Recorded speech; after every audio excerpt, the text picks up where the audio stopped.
അപ്പോൾ ഇന്ന് ഫിഫ ലോകകപ്പ് ഗ്രൂപ്പ് നിർണയം നടക്കുകയാണ്. നറുക്കെടുപ്പ് ഇന്ത്യൻ സമയം രാത്രി 10:30 വാഷിംഗ്ടണിൽ നടക്കും. രാത്രി 10:30 അമേരിക്കയിലെ വാഷിംഗ്ടണിൽ നടക്കും. 48 ടീമുകളെ 12 ഗ്രൂപ്പുകളായി തിരിക്കും. സ്പോർട്സ് ഡെസ്കിൽ നിന്നും അനിൽ വാസ്തവ് ചേരുന്നു. Anil, good morning. അപ്പോൾ ഇന്നത്തെ പരിപാടി എങ്ങനെയാണ്? Good morning S K. Good morning Hashmi. പറഞ്ഞതുപോലെ തന്നെ ലോകത്തെ ഏറ്റവും കായിക മേളകളിലെ ഏറ്റവും വലുത് എന്ന് ചോദിച്ചാൽ പല ആരാധകരും പറയുന്നത് ഫുട്ബോൾ ലോകകപ്പ് എന്നായിരിക്കും. ഒളിമ്പിക്സിന്റെ പേര് പറയുന്നവരുണ്ടായിരിക്കും, പക്ഷേ ഏറ്റവും കാത്തിരിക്കുന്നത് ഒരു പക്ഷേ ഫുട്ബോൾ ലോകകപ്പിന് വേണ്ടിയായിരിക്കും. എല്ലാ മത്സരങ്ങളും, അത് വലുപ്പച്ചെറുപ്പമില്ലാതെ ഏറ്റവും ഏത് ടീമുകളാണെങ്കിലും അവരുടെ മത്സരങ്ങൾ കാണാൻ കാത്തിരിക്കുന്നവരായിരിക്കും എല്ലാവരും ഉണ്ടാവുക.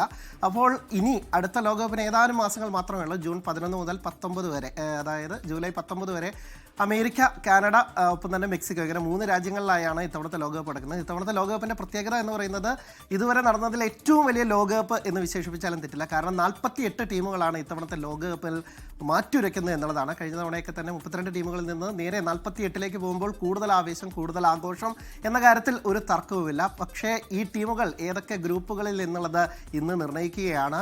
12 ഗ്രൂപ്പുകളായിട്ടാണ് നിർണ്ണയിക്കുക. അതായത് A to L വരെയുള്ള 12 ഗ്രൂപ്പുകളായി തിരിക്കും. ഇതിൽ തന്നെ ചില സീഡിങ്ങുകളൊക്കെ കൊടുത്തിട്ടുണ്ടാകും നേരത്തെ തന്നെ. അതായത് റാങ്കിങ്ങിൽ മുന്നിലുള്ള 9 ടീമുകളൊപ്പം തന്നെ ആതിഥേയരായ 3 രാജ്യങ്ങൾ, ഇവരാണ് പോർട്ട് 1 ഉണ്ടാവുക. അതിനനുസരിച്ച് റാങ്കിങ്ങിനനുസരിച്ച് ബാക്കി 4 പോർട്ടുകളായിട്ടും തിരിച്ചിട്ടുണ്ട്. അപ്പോൾ ഇതിൽ നിന്ന് ആദ്യം പോർട്ട് 1 ഒരു ടീമിനെ എടുത്ത് അത് അങ്ങനെ അനുസരിച്ച് A to L വരെ ഇതാക്കി വയ്ക്കും. അങ്ങനെ ഓരോ ക്രൈറ്റീരിയ ഉണ്ട്. ഒപ്പം തന്നെ ഒരേ ഇതിൽ വരുന്ന കോൺമബോൾ എന്ന് പറയുന്ന ലാറ്റിൻ അമേരിക്കയിൽ വരുന്ന ഒരേ ടീമുകൾ ഒരുമിച്ച് ഒരേ ഗ്രൂപ്പിൽ വരില്ല. ഒപ്പം തന്നെ യൂറോപ്യൻ മേഖലയിലെ ടീമുകൾ 16 ടീമുകൾ യോഗ്യത നേടുന്നതുകൊണ്ട് തന്നെ ചില ഗ്രൂപ്പുകളിൽ മാത്രമായിരിക്കും 2 യൂറോപ്യൻ ടീമുകൾ മാറ്റിവെക്കുക എന്നുള്ളതൊക്കെ. അങ്ങനെ പല പല ക്രൈറ്റീരിയകൾ അനുസരിച്ചിട്ടായിരിക്കും ഈ ഡ്രോ നടക്കുക എന്നുള്ളത്.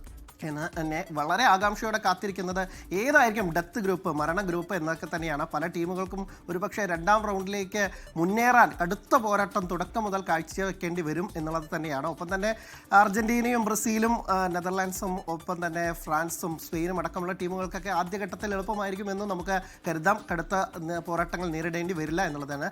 ആവേശകരമായ ഈ ഡ്രോ രാത്രി 10:30 അമേരിക്കയിലെ വാഷിംഗ്ടണിലാണ് നടക്കുക. എന്തായാലും ഫുട്ബോൾ ലോകത്തിൻ്റെ കണ്ണും മനസ്സും, അല്ലെങ്കിൽ കായിക ലോകത്തിൻ്റെ കണ്ണും മനസ്സും ഒക്കെ തന്നെ ഇനി ഫുട്ബോൾ ലോകകപ്പിലേക്ക് അങ്ങ് ചുരുങ്ങുകയാണ്. അപ്പോൾ അതിൻ്റെ ആ ഒരു വലിയ ദിന കൊടിയേറ്റം കുറിക്കുന്നു എന്ന് തന്നെ ഈ ഒരു ഇവന്റിനെ നമുക്ക് വിശേഷിപ്പിക്കാം. ഹാഷ്മി, ക്രിസ്റ്റീന. അതിഗംഭീരമായ ഇവന്റ് ആണ്. അങ്ങനെ നമ്മുടെ ഇംഗ്ലീഷ് ഡിഫൻഡർ റിയോ ഫെർഡിനാൻഡ് ആ നറുക്കെടുപ്പ് നടത്തുമ്പോൾ എന്തൊക്കെ സംഭവിക്കും, ടെക്നോളജി ഒന്നും തെറ്റിപ്പോകരുത്, എല്ലാ കാര്യങ്ങളും സ്മൂത്തായി നടക്കണം എന്നൊക്കെ പറയുന്നവരുണ്ട്. ലോകത്തെവിടെയായാലും ഏത് സമയത്തും 24 വാർത്തകളും ഓഗ്മെന്റഡ് റിയാലിറ്റി പാക്കേജുകളും എക്സ്പ്ലെയിനറുകളും വിശദമായി കാണാൻ ഞങ്ങളുടെ യൂട്യൂബ് ചാനൽ നിങ്ങൾക്ക് സബ്സ്ക്രൈബ് ചെയ്യാം.